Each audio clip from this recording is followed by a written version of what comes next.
వాళ్ళందరూ super computer పెట్టుకొని ఒక సెకండ్కి వాళ్ళు చూస్తూ ఉంటారు. ఒక్కొక్క మినిట్ క్యాండిల్స్ చూడటం. వాళ్ళందరూ హ్యూజ్ అమౌంట్ ఇన్వెస్ట్ చేస్తారు కాబట్టి ఈజీగా వాళ్ళు టార్గెట్ చేసిన అమౌంట్ని తీసేస్తారు. ఒక లాస్ వచ్చినా వాళ్ళకి పెద్ద మ్యాటర్ అనిపించదు. ఈ 99% వాళ్ళు పోగొట్టుకుంటున్నారు అంటున్నా కదా, ఆ 99% వాళ్ళు పోగొట్టుకున్న అమౌంట్ అంతా ఎక్కడికి వెళ్తుందంటే ఆ 1% దగ్గర వెళ్తుంది. ఆ 1% ఈ బిగ్ క్రోకడైల్స్ అంటారు. సో ఎఫ్ఐఏస్ డిఏఎస్ మీరు గెలవగలుగుతారని లాస్ట్కి చూస్తే ట్రాప్లోనే పడతాము. హాయ్, నమస్తే. మనీ పుస్తకం ఛానల్కి స్వాగతం. ఈరోజు మనము షేర్ మార్కెట్లో కోటీశ్వరులు ఎలా అవుతా అన్నారు, కొంతమంది లాస్ అవుతా అన్నారు, వాళ్ళు ఎలా ఎందువల్ల అవుతున్నారు. కోటీశ్వరులు అనే పదమే చాలా ఇదిగా ఉంది, హ్యాపీనెస్గా ఉంది. సో కోటీశ్వరులు అయిన వాళ్ళ సీక్రెట్ ఏంటి, లాస్ అయిన వాళ్ళు చేసిన మిస్టేక్స్ ఏంటి తెలుసుకుందాము. మళ్ళీ డూస్ ఏంటి డోంట్స్ ఏంటని షేర్ మార్కెట్లో కొంచెం మాట్లాడారు. షేర్ మార్కెట్ అంటే కొంతమంది చాలా భయపడతారు. అసలు అకౌంట్ ఓపెన్ చేయడానికి భయపడతారు. మేము అసలు షేర్ మార్కెట్ పక్కకే రాము, వద్దు అన్నట్టు అంటారు. ఎందుకు వాళ్ళు అలా అంటున్నారని నేను అనుకుంటున్నాను. అంటే ఎస్పెషలీ అంత ఫీచర్స్ ఆప్షన్స్లో డబ్బులు పెట్టడం, పోగొట్టుకోవడం, అది దానివల్ల మొత్తం ఎంటైర్ మార్కెట్ని ప్లేన్ చేస్తూ ఉంటారు. అలాంటి న్యూస్లు మనకి అంటే షేర్ మార్కెట్లో పెట్టి చాలా లాస్ అయిపోయినారు అని చెప్పి ఇలాంటి న్యూస్ మనం న్యూస్ పేపర్లో చదువుతూ ఉంటాము. దాన్ని చూసి అదే షేర్ మార్కెట్ అంటే ఏదో ఒక మాయ వల అన్నట్టు ఫీల్ అయ్యి చాలా మంది భయపడతా ఉంటారు షేర్ మార్కెట్లో. సో మనం ఇప్పుడు షేర్ మార్కెట్లో కొంతమంది చాలా సక్సెస్ అయిన వాళ్ళు ఉన్నారు. సో వాళ్ళు ఏం చేశారనేసి ఫస్ట్ తెలుసుకుందామా. ఫస్ట్ లాస్ అయిన వాళ్ళు ఏం మిస్టేక్ చేశారని తెలుసుకుందామా. ఓకే, ఫస్ట్ లాస్ అయిన వాళ్ళు ఏం మిస్టేక్ అయినా చూద్దాం. ఎందుకంటే ఫస్ట్ మనం తప్పు చూసుకొని తర్వాత కరెక్ట్ ఎలా చేసుకోవాలని తెలుసుకుందాం. షేర్ మార్కెట్లో ఇన్వెస్ట్మెంట్ చేయొచ్చు, ట్రేడింగ్ చేయొచ్చు. ట్రేడింగ్లో కూడా స్వింగ్ ట్రేడింగ్ అని ఒక టైప్ ఉంది. తర్వాత F&O ట్రేడింగ్, ఇంట్రాడే ట్రేడింగ్ అని ఇంకోటి ఉంది. సో ఈ F&O ఇంట్రాడే ట్రేడింగ్ చేసే వాళ్ళే ఎక్కువ మనీని పోగొట్టుకున్నారు, లాస్ అయ్యింది, ఆస్తులు పోయింది, ఎంతో లక్షల్లో పోగొట్టుకున్నా అని చెప్పే వాళ్ళందరూ ఈ F&O ట్రేడింగ్, ఇంట్రాడే ట్రేడింగ్ చేసేవాళ్ళే. అది ఎవరైనా షేర్ మార్కెట్కి వస్తా అంటే ఈ రెండు మాత్రం చేయకూడదని సంకల్పం తెచ్చుకుంటే నాకు తెలిసి బెస్ట్ అనుకుంటాను. ఈ రెండు మనం ఎప్పుడైతే రిజిస్ట్రేషన్ అవుతున్నప్పుడే ఆ మార్కెటే చూస్ చేసుకోకూడదు. F&O మార్కెటే చూస్ చేసుకోకుండా ఈక్విటీ తర్వాత మ్యూచువల్ ఫండ్ ఇదే సెలెక్ట్ చేసుకోవాలి. F&O ట్రేడింగ్ అంటే కొంచెం ఎక్స్ప్లెయిన్ చేద్దాం మన వ్యూవర్స్ కోసం. జనరల్గా ఫ్యూచర్స్ ఆప్షన్స్ అనేది ఎందుకు వచ్చాయంటే, సపోజ్ ఫ్యూచర్లో ఇప్పుడు నేను ఒక కంపెనీ అనుకో, ఫ్యూచర్లో నా షేర్స్ పడిపోతాయి, లేకపోతే ఫ్యూచర్లో నా షేర్స్ పడిపోయి అన్నెసరీగా నా క్యాపిటల్ని నేను డీవాల్యుయేట్ చేసుకోవాల్సి వస్తుంది అనే భయంతో, లేకపోతే ఇన్వెస్టర్స్ మైండ్లో ఒక నెగటివ్గా క్రియేట్ అయిపోయి ఇన్వెస్ట్మెంట్ అన్ని అందరూ వెనక్కి తీసుకుంటారు ఫ్యూచర్లో సడన్గా షేర్స్ వాల్యూ పడిపోతే ప్రైస్ అని చెప్పి కంపెనీ వాళ్ళు మేనేజ్మెంట్ ఏం చేస్తారంటే హెడ్జింగ్ చేస్తారు. అంటే ఫ్యూచర్లో పడిపోతే నువ్వు ఈ ప్రైస్కే నువ్వు షేర్స్ కొనాలా అని చెప్పి ఒక బ్యాంకర్ దగ్గర లేకపోతే ఒక హెడ్జింగ్ కంపెనీస్ దగ్గర వెళ్ళి, అంటే FIs లేకపోతే QIBs ఉంటారు కదా, వాళ్ళ దగ్గర వెళ్ళి ప్రీమియం పే చేసి మరి నువ్వు ఫ్యూచర్లో నా షేర్స్ని ఈ ప్రైస్కే కొనేటట్టు చేసుకుంటారు అగ్రిమెంట్. దానికోసం ఎందుకు అలా చేస్తారు అంటే, పడిపోతే మళ్ళీ ఇన్వెస్టర్స్ అందరూ మైండ్లో అంటే ఇన్వెస్ట్మెంట్ వాళ్ళకు లాస్ అయినట్టే కదా. ఖచ్చితంగా ఇంకా మైండ్లో ఏమొస్తుంది, ఇన్వెస్టర్స్ మైండ్లో ఓకే ఈ కంపెనీ షేర్స్ పడుతుంది కాబట్టి దీనికి ఇంకా వాల్యుయేషన్ లేదు అనే మైండ్లో వచ్చేస్తారు. అలా కాకుండా వాళ్ళు ఏం చేస్తారు, ప్రీమియం పే చేసి మరి వాళ్ళు నా షేర్స్ను ఇప్పుడున్న ప్రైస్కే అట్లీస్ట్ కొనేటట్టు వాళ్ళు చేసుకుంటారు. దానికోసం పెట్టిన ఫ్యూచర్స్ అండ్ ఆప్షన్స్ని ఇప్పుడు ఏం చేస్తున్నారు మనం ఆ ప్రీమియం ఏదైతే ప్రీమియం పే చేస్తారో ఆ కంపెనీస్ ఆ ప్రీమియం ఏదైతే ఆ షేర్ ప్రైస్కి ప్రీమియం ట్రేడ్ అవుతూ ఉంటుందో ఆ ప్రీమియంని వీళ్ళు ఏం చేస్తున్నారు ట్రేడింగ్ చేస్తున్నారు. ఈ కంపెనీ షేర్స్ పెరగడం తగ్గడం చేస్తే ఈ ప్రీమియం కూడా అలానే మూవ్ అవుతూ ఉంటుంది పెరగడం తగ్గడం అనేది. ఏ ప్రీమియంని ఎప్పుడైతే నువ్వు కొనడం అమ్మడం చేస్తున్నావు నువ్వు యాక్చువల్ షేర్స్ని కొనట్లే యాక్చువల్ షేర్స్ని నువ్వు హెడ్ చేసుకోవట్లే. నువ్వు జస్ట్ ఆ ప్రీమియంని నువ్వు ఇదేంది జూదం లాగా ఆడుతూ ఉన్నావు. ఈ ప్రీమియం పెరుగుతుంది తగ్గుతుంది అని. కొన్నిసార్లు ఏం చేస్తాం మనం అనుకున్నట్టు బై ఆప్షన్ చేసామనుకో కాల్ ఆప్షన్. ఆ కాల్ ఆప్షన్ అనేది ఫ్యూచర్లో షేర్స్ పెరుగుతాయని చెప్పి నువ్వు కాల్ ఆప్షన్ పెట్టుకుని ఉంటావు. అలా కాకుండా అది తగ్గింది అనుకో అప్పుడు ఏమవుతుంది ఏదైతే ఈ ప్రీమియం అయితే నువ్వు తీసుకున్నావో ఆ ప్రీమియం అంతా పడిపోతుంది. అలానే నువ్వు సేల్ ఆప్షన్ పెట్టుకున్నావు అనుకో ఫ్యూచర్లో షేర్స్ తగ్గుతాయని చెప్పి అది కాస్త పెరిగింది అనుకో ఆపోజిట్లో అయిందనుకో ఈ ప్రీమియం కాస్త నువ్వు లాస్ అవుతావు. అలానే మొత్తం అమౌంట్ తీసుకెళ్ళి ఆ ప్రీమియం కొంటావు కాబట్టి నువ్వు నీ దగ్గర చేతిలో షేర్స్ లేవు కాబట్టి డెలివరీ డేట్కి వచ్చింది అనుకో దగ్గరలో ఆ డెలివరీ డేట్కి నీ దగ్గర షేర్స్ ఉండవు కాబట్టి నువ్వు ఎంతైతే ప్రీమియం పే చేసావో ఆ ఎంటైర్ ప్రీమియం లూజ్ అవ్వాల్సి వస్తుంది. అది మెయిన్ ఈ ఫ్యూచర్స్ ఆప్షన్స్ అనేది ఎలా లాస్ అవుతున్నారని. సో ఈ ఫ్యూచర్స్ ఆప్షన్స్ ఏమంటే మనము ఇప్పుడు ఒక మార్కెట్ ఒక పొజిషన్లో ఉంది. సో అది పాజిటివ్గా అయినా వెళ్ళొచ్చు నెగిటివ్గా అయినా వెళ్ళొచ్చు అనేసి ఒక ఎక్స్పెక్టేషన్ మనం చేసుకుని అది జరుగుతుందని ఒక బెట్ కట్టడం లాగా అన్నమాట. సో ఒక బెట్టింగ్ లాగా చేసి అది జరగనప్పుడు వీళ్ళు పెట్టిన పెట్టుబడి అంతా పోతుంది. సో ఇది ఫ్యూచర్స్ అండ్ ఆప్షన్స్ మార్కెట్ మాత్రం వెళ్ళకూడదు. సో అందువల్ల ఇప్పుడు మన హ్యాండ్స్ లో లేదు. అవును మార్కెట్ ఏమవుతుంది పెరుగుతుందా తగ్గుతుందా ఒక షేర్ వాల్యూ పెరుగుతుందా తగ్గుతుందా అనేది మన చేతిలో లేదు. అది నాకు తెలుసు నేను ప్రిడిక్ట్ చేసింది కరెక్ట్ అనేసి అది కొని అందులో లాస్ అవుతారు.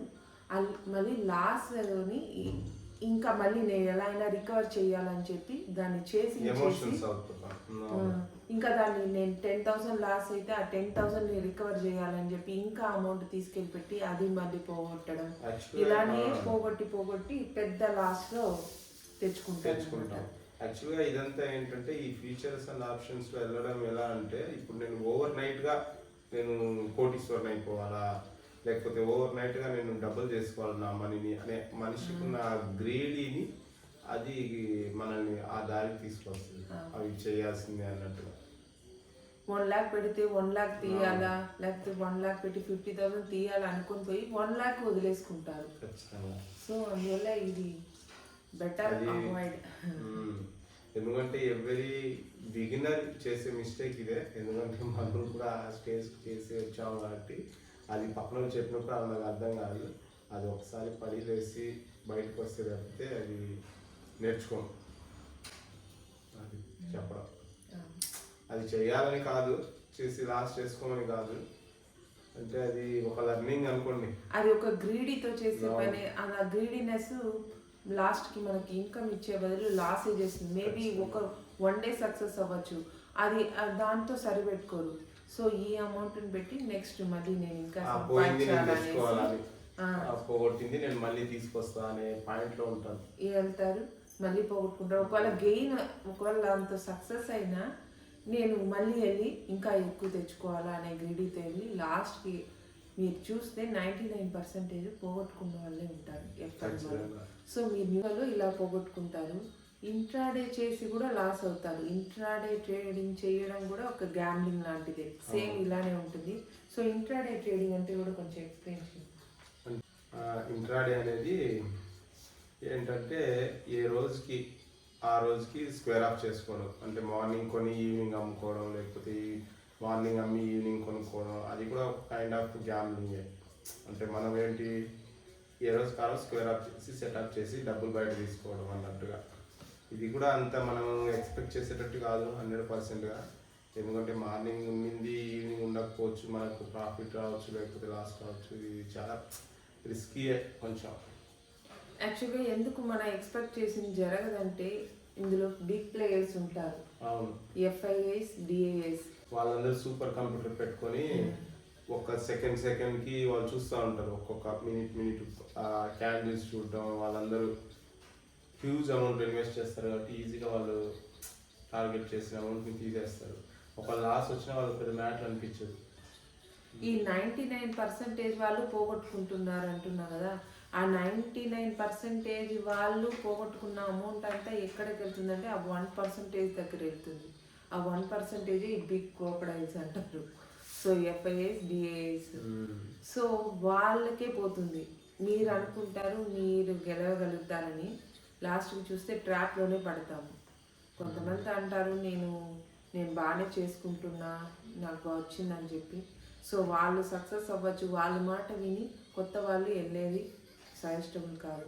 ఎందుకంటే ఎప్పుడు అది పెద్ద ట్రాపే అన్నమాట ఇండివిజువల్స్కి.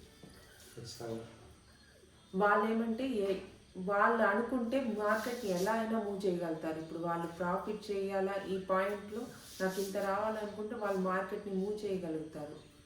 అప్కి తీసుకెళ్తారు, డౌన్కి మార్కెట్ని పెంచుతారు, తగ్గిస్తారు. అది వాళ్ళ చేతిలో ఉంది, మన చేతిలో ఏమీ లేదు. అది మనం గుర్తు పెట్టుకొని అటువైపు వెళ్ళకుండా ఉండడం మంచిది. ఓకే, ఇప్పుడు మార్కెట్లో కోటీశ్వర్లు అయినారు వారెన్ బఫెట్, మళ్ళీ మన ఇండియాలో కూడా ఉన్నారు కదా.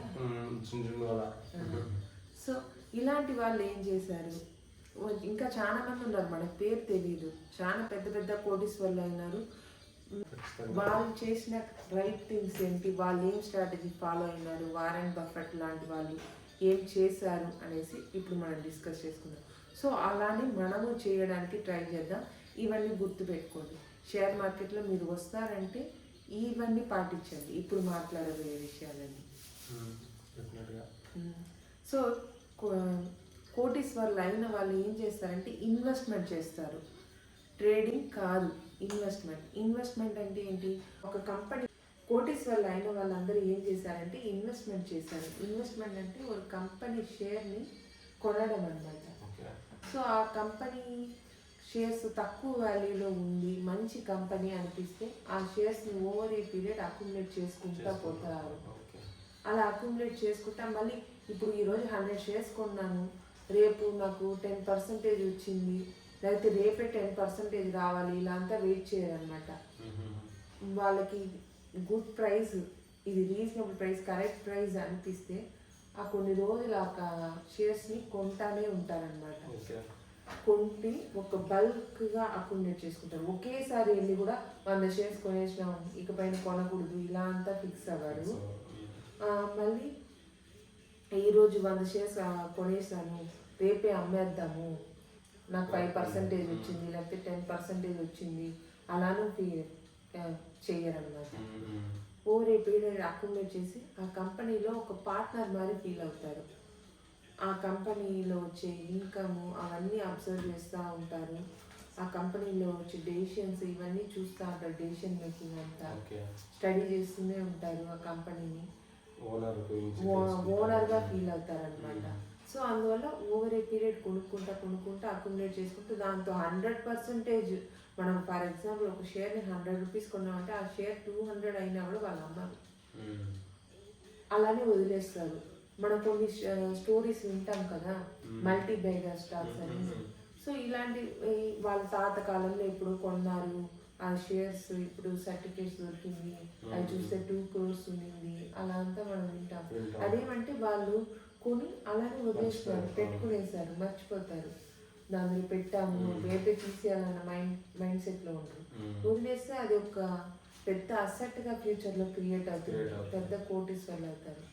సో మనం కూడా ఇలానే చేయాలన్నమాట.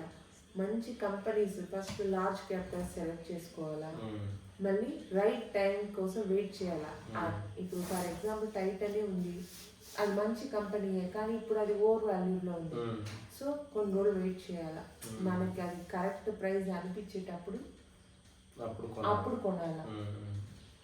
ఇలాంటివి ఎప్పుడు దొరుకుతుంది ఛాన్స్, అది ఎప్పుడైనా పెరుగుతూనే ఉంటుంది అనుకుంటారు. రిసెషన్ అలాంటి టైమ్స్ వస్తాయి, మినిమం 10 yearsకి ఒకటైనా వస్తుంది అన్నట్టు ఎక్స్పెక్ట్ చేస్తూ ఉంటారు. సో అలాంటి టైం కోసం వెయిట్ చేసి అలాంటి టైంలో అది పడతారనమాట.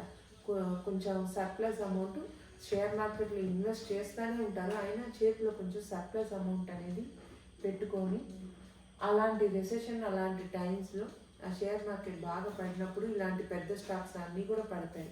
అలాంటి టైంలో కొంటారు. మళ్ళీ అలాంటి టైం కోసమే వెయిట్ చేస్తూ ఉండడం, మొత్తం అమౌంట్ పెట్టుకొని, అది కూడా తప్పు అనమాట. సో మనకి ఇప్పుడు ఏవి ఉంటాయి చాలా షేర్స్, అవి ఏదో ఒక ప్రాబ్లం వచ్చి పడిపోయి ఉంటుంది, 50% అలా పడిపోయి ఉంటుంది. కానీ మంచి ఫ్యూచర్ ఉంటుంది, మంచి కంపెనీ అయి ఉంటుంది, మంచి ఫ్యూచర్ ఉండే కంపెనీ అయి ఉంటుంది. ఏదో కొన్ని న్యూస్ వల్ల, బ్యాడ్ న్యూస్లు, కొన్ని ఇన్సిడెంట్స్ వల్ల అవి పడిపోయి ఉంటాయి. అలాంటి షేర్స్ని ఇప్పుడు కొనడం, అలాంటి షేర్స్ని వాళ్ళు పడతారు. దీన్ని బాటమ్ ఫిషింగ్ అంటారు. సో ఒక మంచి వాల్యుబుల్ కంపెనీని చాలా లో కాస్ట్కి కొంటారు. సో ఇలానూ అక్యుములేట్ చేస్తూ ఉంటారు. సో మీరు కూడా మంచి కంపెనీని సెలెక్ట్ చేసి మంచి కరెక్ట్ ప్రైస్ అనిపించేటప్పుడు అందులో ఇన్వెస్ట్ చేసి, మీరు మర్చిపోతే కొన్ని రోజుల తర్వాత అది చిన్న అమౌంట్ మీరు పెట్టినా పెద్ద అమౌంట్గా అది కనిపిస్తుంది. ఓవర్ ఏ పీరియడ్ కొంచెం కొంచెం మీ చేతిలో ఎక్సెస్గా ఉండే అమౌంట్స్ని ఇన్వెస్ట్ చేస్తారండి. కొంచెం అమౌంట్ సేఫ్టీగా ఒక 80% ఎప్పుడు ఇన్వెస్ట్ చేస్తురండి, 20% రిజర్వ్ అమౌంట్గా పెట్టుకోండి. పెద్ద పెద్ద రిసెషన్ అలాంటి టైంలో ఇన్వెస్ట్ చేయడానికి కోసం ఇలా చేస్తూ వస్తూ ఉన్నారంటే మీరు కూడా పెద్ద కోటీశ్వర్లు అవుతారు. ఖచ్చితంగా పెద్ద వెల్త్ క్రియేట్ అవుతుంది. వీడియో నచ్చినట్లయితే లైక్ చేయండి, షేర్ చేయండి, ఏదైనా ఉంటే కమెంట్ చేయండి, మాట్లాడదాం. Thank you. Thank you.